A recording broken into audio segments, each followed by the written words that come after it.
উনি নাকি বলেছেন কালকে দেখে নেবেন আর কি সব ভাষা বলেছেন, যেসব ভাষার জন্য তার বিরুদ্ধে এফআইআর করা যায়। আমরা বলেছি যে এই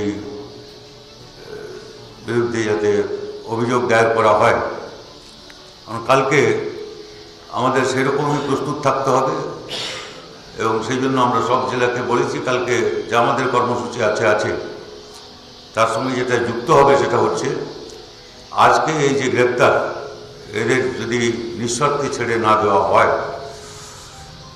এবং তারপরে যে সমস্ত জায়গায় আক্রমণ হয়েছে এবং সেখানে অভিযোগ দেওয়া হয়েছে সেখানে যদি আক্রমণকারীদের বিরুদ্ধে কোনো ব্যবস্থা না নেওয়া হয় তাহলে অন্যান্য বিষয়ের সঙ্গে এই বিষয়টা যুক্ত হবে কালকে আমাদের যে কর্মসূচি আছে সারা রাজ্যে। এটা প্রতিবাদের কর্মসূচি এবং কালকে যদি সত্যি সত্যি এরকম কোনো আক্রমণ হয় তাহলে আমি আবার বলছি, আঘাত হলে প্রত্যাঘাত হবে। ইট মারলে পাটকেল খেতে হবে, এই হচ্ছে আমাদের বার্তা। খুব স্পষ্ট।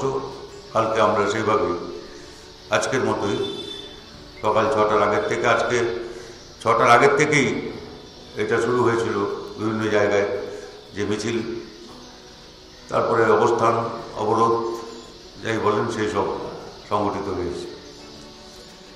সরকার এটা প্রমাণ হয়েছে যে সমস্ত শক্তি প্রয়োগ করেও, পুলিশকে দিয়েও, সরকারি বাস চালিয়েও, প্রাইভেট ব্যাপকভাবে তারা রাস্তায় নামেননি এই ধর্মঘটের দিন, কিন্তু সরকারি বাস চালানো হয়েছে। প্রাইভেটকেও এরকম আমাদের কাছে যে রিপোর্ট আছে যে 40 লিটার তেল দিচ্ছি, গাড়ি চালাও, এসব করেছেন, কিন্তু তারা প্রথমে চালাবার চেষ্টা করে শেষ পর্যন্ত ব্যর্থ হয়েছে। যাই হোক, সরকারি বাস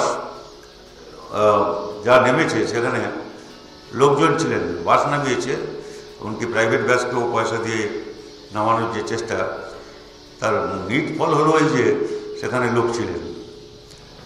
এসব আমাদের কাছে ভিডিও টেপ আছে যে পুলিশ কত জায়গায় দোকান খোলাচ্ছে, দোকানপাট বন্ধ হয়ে গেছে, তারপরে তৃণমূল তারা গিয়ে ওই দোকানের মালিকের তাদের ধরে এনেছে এবং পুলিশ বাধ্য করেছে দোকান খুলতে।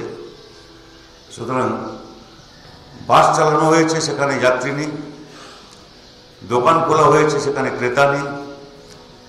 এটা খুব স্পষ্টত প্রমাণ করছে যে এই সাধারণ ধর্মঘটের সাধারণ মানুষ, তাদের ব্যাপকতম অংশ, তারা এই ধর্মঘটের পক্ষে ছিলেন এবং সেই জন্যে যানবাহনে এবং দোকানপাট, বাজার ইত্যাদিতে যে মানুষ আসেন সেই মানুষের সংখ্যা খুবই নগণ্য।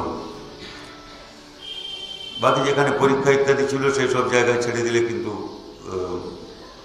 সেখানে স্কুল, কলেজ, সেগুলো এমনকি বেসরকারিও অনেকগুলো বন্ধ ছিল এবং অফিস আদালতে কেন্দ্রীয় সরকারের যে সমস্ত অফিস আছেন, মুখ্যমন্ত্রী সেগুলোকে বিশেষ প্রোটেকশন দেওয়ার ব্যবস্থা করেছিলেন, কিন্তু সার্কুলার দিয়েছিলেন, ওই সিক্রেট সার্কুলার, কিন্তু সেখানে হাজিরা খুব নগণ্য ছিল।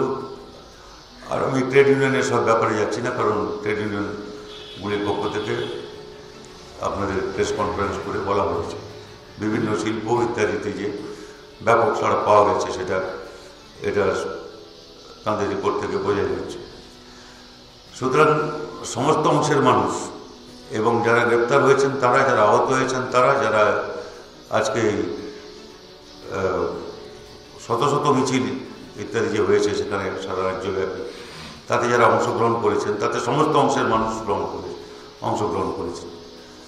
শ্রমিক, কর্মচারী থেকে আরম্ভ করে শিক্ষক, ছাত্র, যুব, মহিলা এবং গ্রামাঞ্চলে কৃষক, ক্ষেত মজুরদের যে অংশগ্রহণ ব্যাপক অংশের, এটা এবং গ্রামাঞ্চলে যে বিশেষ ডাক ছিল, আহ্বান ছিল কৃষক, ক্ষেত মজুর সংগঠনগুলির পক্ষ থেকে, ভূমি অধিকার রক্ষা ইত্যাদি এসব মিলে যে 2 শতাধিক সংগঠনের সারা দেশব্যাপী যে গ্রামীণ বন্ধ এবং রাস্তার উপরে লোকের যে কর্মসূচি, সেখানে ব্যাপকভাবে কৃষকরা সাড়া দিয়েছেন এবং অংশগ্রহণ করেছেন।